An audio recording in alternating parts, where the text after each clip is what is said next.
എന്റെ അളിയ കൊല്ലത്തുനിന്ന് നേരെ ആലപ്പുഴയ്ക്ക് കേട്ടോ. സംഭവം എന്താന്ന് വെച്ചോണ്ടല്ലോ, അച്ചുവിന് അവരുടെ കമ്പനി വക ഒരു വൺ ഡേ ട്രിപ്പ് കിട്ടി. അത് ആലപ്പുഴയായിരുന്നു കേട്ടോ. ഇതാ ഞങ്ങൾ താമസിക്കാൻ പോകുന്ന റിസോർട്ട്. സംഭവം ഇവിടെ ഇളങ്കാറ്റ് നല്ല തേങ്ങാക്കൊലകളൊക്കെ ആടും. നിങ്ങൾ നേരത്തെ കണ്ടാൽ നിങ്ങൾക്ക് മനസ്സിലാവും. അങ്ങനെ ഞങ്ങൾ നേരെ റൂമിൽ വന്നിട്ട് ഇതാണ് ഞങ്ങൾ താമസിക്കുന്ന റൂം കേട്ടോ.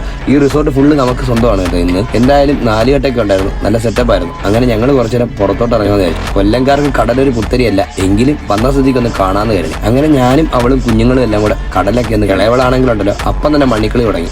അപ്പോഴത്തേന് ഞങ്ങൾക്ക് ഉച്ചയ്ക്ക് ഫുഡ് കഴിക്കാൻ സമയം. അപ്പം തന്നെ ഫുഡ് എത്തി. ഫുഡ് കഴിക്കാൻ വേണ്ടിയുള്ള തിരക്കിലായിരുന്നു ഞങ്ങൾ കേട്ടോ. ഫുഡ് കഴിച്ചു കഴിഞ്ഞിട്ടുണ്ടല്ലോ പിന്നെ നേരെ കടലിലോട്ടൊരു ചാട്ടോ. ഞങ്ങൾ മക്കളെല്ലാം കൂടെ ഉണ്ടല്ലോ കടലിൽ കിടന്ന് മറിഞ്ഞ് കുളിച്ച് പിന്നെ കുറച്ച് നേരം ഡാൻസ് ഒക്കെ കളിച്ചപ്പോഴേക്കും രാത്രിയായി.